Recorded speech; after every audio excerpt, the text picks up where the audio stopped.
Hello everyone, welcome to this crash course on modern Indian history episode 17.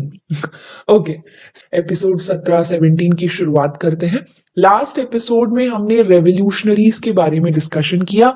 हमने यहाँ पे Chittagong armoury raid के बारे में बात की। इसके साथ साथ भगत सिंह, सुखदेव और राजगुरु जैसे लीडर्स को भी देखा जो ज्यादा से ज्यादा लोगों तक सोशलिज्म के आइडिया को फैलाना चाहते थे।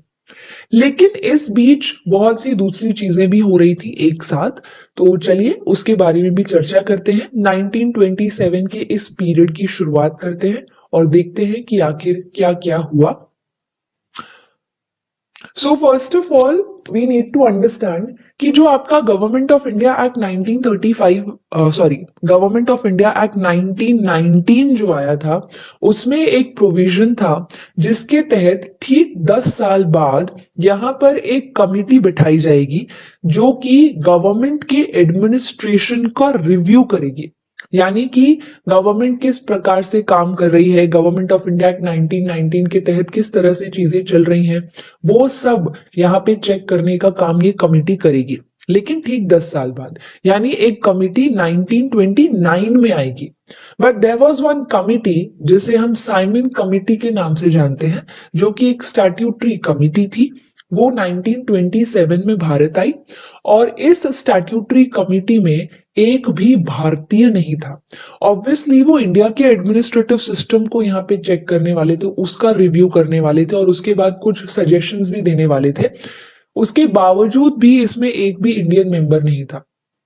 सवाल ये भी उठता है कि ये 2 साल पहले क्यों आ रही है? 1929 में आनी चाहिए थी, 1927 में ये क्यों आ रही है? तो उसके पीछे का भी एक बहुत बड़ा रीजन है। द थिंग इज कि ब्रिटेन में होने वाले थे इलेक्शंस और एक तरीके से फिलहाल जो पार्टी सत्ता में थी वो थी कंजर्वेटिव पार्टी। और कंजर्वेटिव पार्टी को पूरी तरह से पता था कि अगर इलेक्शंस होते हैं तो इलेक्शंस का रिजल्ट कुछ इस प्रकार होगा कि नेक्स्ट जो है वो लेबर पार्टी ही सत्ता में आएगी। And labour party is very much sympathetic towards the condition of Indians. और अगर उसके अंडर ये कमिटी भारत जाती है तो ऑब्वियसली बात है कि इंडिया के फेवर में ही सजेशंस दिए जाएंगे। तो इतना बड़ा चीज वो लेबर पार्टी के हाथ में नहीं छोड़ सकते थे।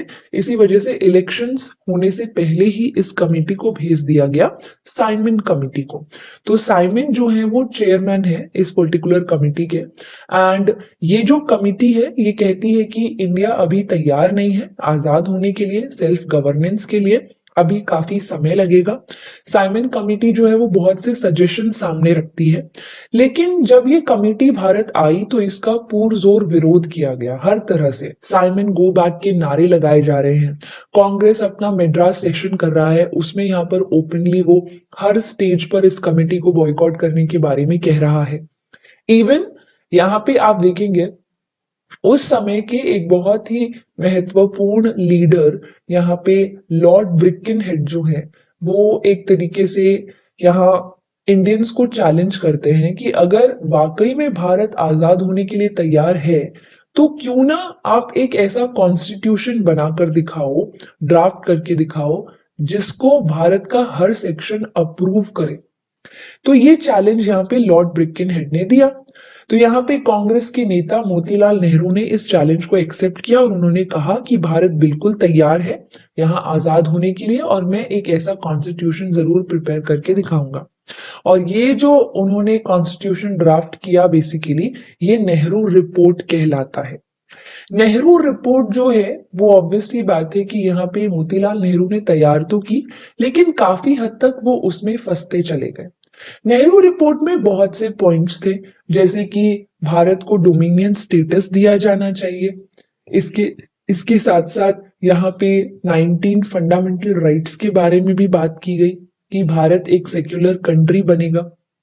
इस तरह की बहुत सी चीजें यहाँ पर उस कॉन्स्टिट्यूशन, उस नेहरू रिपोर्ट का हिस्सा थी। लेकिन फिर आप यहाँ पे मुस्लिम लीग को आते हुए देखते हैं। मुस्लिम लीग के मोहम्मद अली जिन्ना ने कहा कि मैं नेहरू रिपोर्ट को तभी अप्रूव करूंगा जब उसमें मेरे पॉइंट्स जो है उनको भी ऐड किया जाएगा। अगर मैं मोहम्मद अली जिन्ना के डिमांड्स की बात करूं तो उसमें वो रिप्रेजेंटेशन मांग रहे थे, 1/3 रिप्रेजेंटेशन वो सेंट्रल लेजिस्लेटिव काउंसिल में मांग रहे थे। इसके साथ साथ वो यहाँ पे मुस्लिम मेजॉरिटी एरियाज में एक तरीके से पॉपुलेशन के प्रोपोर्शनेट लेजिस्लेटिव काउंसिल्स में प्रोविंशियल लेवल पर सीट्स मांग रहे थे और मुस्लिम माइनॉरिटी एरियाज में मुस्लिम्स के लिए रिजर्वेशन मांग रहे थे। इसके साथ साथ बॉम्बे प्रेसिडेंसी से सिंध को अलग करके एक नई प्रोविंस की मांग कर रहे थे। इस तरह की बहुत सी डिमांड्स जो है वो मोहम्मद अली जिन्ना ने सामने रखी।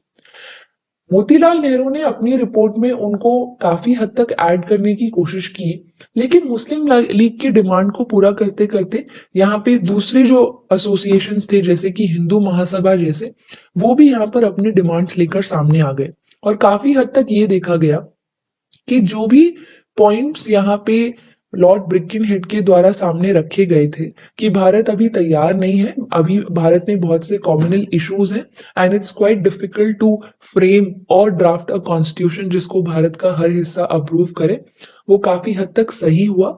और नेहरू रिपोर्ट जो है उसको सारे के सारे एसोसिएशंस, कम्युनिटीज, अलग अलग माइनॉरिटी सेक्शंस ने अप्रूव नहीं किया। लेकिन इसके बावजूद भी 1928 में यहाँ मोतीलाल नेहरू जो है वो नेहरू रिपोर्ट को कांग्रेस की मीटिंग में प्रपोज करते हैं और कांग्रेस जो है वो उसको अप्रूव कर देती है। लेकिन एक तरह से ये चीजें काफी हद तक क्लियर करती हैं कि इस समय में कम्युनल इश्यूज जो है वो गरमा रहे थे भारत में। और साइमन कमेटी की अगर बात करें तो इसके खिलाफ भी पुरजोर विरोध जो है वो जारी था। इसी साइमन कमेटी के विरोध में लाला लाजपत राय की भी मृत्यु हो गई थी एक लाठी चार्ज के चलते, और जिस पुलिस वाले ने वो लाठी चार्ज करवाया था उसका मर्डर यहाँ पे उसको असैसिनेट किया गया भगत सिंह के द्वारा लाहौर में, और उसके बाद फिर वो जेल में डाल दिए गए थे। तो ये चीजें काफी हद तक इंटरकनेक्टेड है जो कि आप यहाँ देख सकते हैं। तो आगे चलते हैं और बात करते हैं कैलकाटा सेशन की 1928। अब तक हमने देखा कि गांधी जी के नॉन कॉपरेशन मूवमेंट के रद्द करने के बाद गांधी जी काफी हद तक पॉलिटिकली इनएक्टिव हो गए थे, और उनके पॉलिटिकली इनएक्टिव होने के बाद हमने बहुत सी रेवोल्यूशनरी एक्टिविटीज भी होती हुई देखी, सोशलिज्म और कम्युनिज्म जैसे नए आइडियाज को भारत आते हुए देखा, और इसके साथ साथ साइमन कमेटी और इस तरह के बहुत से कमिटीज जो है वो भी भारत आई। लेकिन अब गांधी जी वापस पॉलिटिक्स में लौट रहे हैं, और जैसे ही गांधी जी पॉलिटिक्स में एक्टिव होते हैं, वापस एक्टिव पॉलिटिक्स में आते हैं, उन्होंने देखा कि कैसे कांग्रेस का जो रुख है, कांग्रेस की जो हवा है अब वो बदल गई है। कांग्रेस के जो पुराने लीडर्स थे अब वो नहीं दिख रहे थे, वो अब बैक फुट पर थे और फ्रंट फुट पर आ गए थे नए लीडर्स जो काफी रेवोल्यूशनरी आइडियाज रखते थे, जैसे कि जवाहरलाल नेहरू, सुभाष चंद्र बोस। तो गांधी जी को समझ आ गया कि अगर उन्हें वाकई में इन नए लीडर्स के साथ आगे बढ़ना है तो उन्हें अपनी पॉलिसीज, अपने आइडियाज को इन यंगस्टर्स के आइडियाज से अलाइन करना होगा। और इस तरह से गांधी जी जो हैं, you will find this thing कि आगे आने वाले समय में जब जब गांधी जी को मौका मिलेगा वो जरूर अपने तरीके से चीजों को एग्जीक्यूट करने की कोशिश करेंगे, सत्याग्रह और नॉन वायलेंस के तरीके से। लेकिन वो यहाँ पे एक तरीके से जो नई यंग जनरेशन है उनके आइडियाज को भी पूरी तरह से नकारेंगे नहीं। तो ये 1928 का कैलकाटा सेशन गांधी जी को वापस लेकर आ रहा है, और इसी सेशन में यहाँ पे नेहरू रिपोर्ट को प्रपोज और कांग्रेस के द्वारा अप्रूव भी किया गया था। लेकिन ऑब्वियसली बात है उस नेहरू रिपोर्ट पर फर्दर कोई ज्यादा काम हो नहीं पाया क्योंकि बाकी के एसोसिएशंस, ऑर्गेनाइजेशंस ने उसको रिजेक्ट कर दिया था। इसके बाद ठीक अगले साल दिसंबर में लाहौर सेशन कांग्रेस का 1929 का होता है, जिसको जवाहरलाल नेहरू ने प्रिसाइड किया, और इस पर्टिकुलर सेशन में पहली बार डोमिनियन स्टेटस की मांग को पूरी तरह से रिजेक्ट करते हुए कंप्लीट इंडिपेंडेंस को सामने रखा कि हम अब पूर्ण स्वराज के लिए फाइट करेंगे। और यही नहीं, इस लाहौर सेशन में यह भी डिसाइड किया गया कि जो ब्रिटिश अथॉरिटीज हैं उनके पास 26 जनवरी 1930 तक का समय है। 26 जनवरी 1930 को भारत जो है वो आजाद भारत के तौर पर इंडिपेंडेंस डे सेलिब्रेट करेगा, और ब्रिटिश अथॉरिटीज के पास इतना ही समय है, इतने समय में वो यहां से निकल जाएं। यही नहीं, 31 दिसंबर 1929 को झंडा भी फहराया गया रावी नदी के पास। Now there is something which is very interesting. 26 जनवरी 1930 भी आई, 27 आई, 28, 29, 30 जनवरी भी आई, लेकिन ब्रिटिश अथॉरिटीज की तरफ से इस पर्टिकुलर चीज को लेकर किसी तरह का भी अनाउंसमेंट या स्टेटमेंट जारी नहीं किया गया। मतलब उन्होंने ये सारी की सारी एक्टिविटीज को पूरी तरह से इग्नोर कर दिया। तब जाके 30 जनवरी के बाद 31 जनवरी को आप देखेंगे कि गांधी जी यहाँ पर कुछ पॉइंट्स सामने रखते हैं। वो कहते हैं कि आपने हमारा अल्टीमेटम नहीं माना, तो मेरी कुछ 11 डिमांड्स हैं। अगर यहाँ पे लॉर्ड अर्विन उनको भी रिस्पॉन्ड नहीं करेंगे तो मैं सिविल डिसओबीडियंस मूवमेंट लॉन्च करूंगा। उन 11 डिमांड्स में बहुत सी बातें थी, जैसे कि सॉल्ट टैक्स को हटा देना, जो भी लीडर्स बिना किसी वॉयलेंट एक्टिविटी नहीं कर रहे थे उसके बाद भी उन्हें अरेस्ट किया गया, उनको यहाँ पर छोड़ दिया जाना। इसके साथ साथ जो इंडिजीनियस इंडस्ट्रीज हैं उनको भी बाहर से आने वाले कंपटीशन से प्रोटेक्ट करना। इस तरह की बहुत सी डिमांड्स यहाँ पे गांधी जी की सामने रखी गई, लेकिन लॉर्ड अर्विन जो उस समय के वाइसरॉय थे उन्होंने किसी तरह का रिएक्शन नहीं दिया। और इसी वजह से फाइनली गांधी जी डिसाइड करते हैं कि वो सिविल डिसोबीडियंस मूवमेंट लॉन्च करेंगे, और उन्होंने ऐसा किया भी। अगर हम सिविल डिसोबीडियंस मूवमेंट की बात करें तो इसकी शुरुआत 12 मार्च 1930 से होती है। बेसिकली गांधी जी ने डिसाइड किया था कि मैं यहाँ पर नमक के ऊपर जो टैक्स है उसको यहाँ पर ब्रेक करूंगा, और इसी वजह से 12 मार्च 1930 को वो यहाँ पर दांडी यात्रा शुरू करते हैं साबरमती से, और वो दांडी जाएंगे ऑब्वियसली। 240 मील उन्हें चलना था, 10 मील वो रोज कवर करते थे, 24 दिन लगे इस पूरी की पूरी जर्नी को कंप्लीट करने में। तो आप यहाँ पे देखेंगे फाइनली दांडी पहुंचकर उन्होंने नमक यानी कि सॉल्ट जो है उसको थोड़ा सा अपनी मुट्ठी में भरा, जो कि एक सिंबल था नमक के टैक्स को तोड़ने का। तो यहाँ गांधी जी का जो ये दांडी मार्च था ये वर्ल्ड वाइड लेवल पर फेमस हुआ। कहा जाता है कि ब्रिटिश अथॉरिटीज ने इस मार्च से जुड़ी हुई बहुत ही गलत इंफॉर्मेशन पहले लोगों को पहुंचाई कि यहाँ पे भारतीय जो है वो इस दांडी मार्च में खुद यानी कि अपनी विल से यहाँ पे इसमें पार्टिसिपेट नहीं करना चाहते हैं, बल्कि इन्हें फोर्सफुली पार्टिसिपेट कराया जा रहा है। लेकिन जैसे जैसे ये मार्च आगे बढ़ता रहा, जैसे जैसे इसमें और लोग जुड़ते रहे, ये साबित हो गया कि लोग अपनी इच्छा से इस मूवमेंट में पार्टिसिपेट कर रहे थे। और यही नहीं, इस मार्च को बहुत से बड़े बड़े देश भर के मैगजीन्स और न्यूज़पेपर्स में भी कवर किया गया, जिसकी वजह से ऑब्वियसली दुनिया भर की नजरें जो है वो अब भारत पर थी, और दुनिया भर के लोग जो है वो भारत की कंडीशन को समझ पा रहे थे। यही नहीं, इस सिविल डिसोबीडियंस मूवमेंट के बहुत से अलग अलग रूप अलग अलग हिस्सों में आपको देखने को मिलेंगे। जैसे कि लोग जो है वो फॉरेस्ट टैक्स देने से मना कर रहे हैं, चौकीदारी टैक्स देने से मना कर रहे हैं। यहाँ पे ब्रिटिश इंडियन आर्मी में जो इंडियन सोल्जर्स हैं वो यहाँ पर जब भी उनको ऑर्डर दिया जाता है शूट करने का तो वो शूट करने से मना कर रहे हैं। ऐसे ही नहीं, बल्कि आप यहाँ पे अब्दुल गफार खान जैसे एक लीडर को भी देखेंगे जो कि फ्रंटियर गांधी कहलाते थे, जिन्होंने अपने लेवल पर नॉर्थ वेस्ट फ्रंटियर रीजन में इस पर्टिकुलर मूवमेंट को फैलाया। ईस्टर्न कॉर्नर में आप यहाँ पे रानी गैदिलू का नाम सुनेंगे, जो 13 साल की उम्र में सिविल डिसोबीडियंस मूवमेंट को लीड कर रही थी नॉर्थ ईस्ट इंडिया में। लेकिन ऑब्वियसली बात है कि गवर्नमेंट जो है वो यहाँ पर किसी तरह का तो रिएक्शन दिखाएगी ही, और आप यहाँ पे काफी हद तक देखोगे कि कैसे गवर्नमेंट ने यहाँ पे कांग्रेस के लीडर्स को अरेस्ट करना शुरू कर दिया, लाठीचार्ज शुरू कर दिया, कांग्रेस को इलीगल डिक्लेयर कर दिया गया, और बहुत से न्यूज़पेपर्स जो है उनको भी बैन कर दिया गया। जिस समय ये दांडी मार्च चल रहा था उसी समय में लॉर्ड अर्विन ने एक अनाउंसमेंट की कि अगर इंडियन पॉलिटिकल लीडर्स को साइमन कमेटी के द्वारा दी गई रिकमेंडेशन से कोई भी परेशानी है तो हम यहाँ पर एक मीटिंग बुलाकर चीजों को सुलझा सकते हैं। इसीलिए लॉर्ड अर्विन ने राउंड टेबल कॉन्फ्रेंस जो है वो बुलवाई। लेकिन फर्स्ट राउंड टेबल कॉन्फ्रेंस को पूरी तरीके से यहाँ पे बॉयकॉट किया गया, जो 1930 में हुई।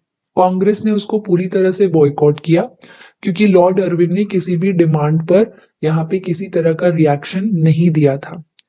तो यहाँ चीजें गर्माती चली गई, एक तरह का प्रेशर ब्रिटिश अथॉरिटीज पर आने लगा क्योंकि दुनिया भर के लोगों की नजरें जो हैं वो अब भारत पर थी।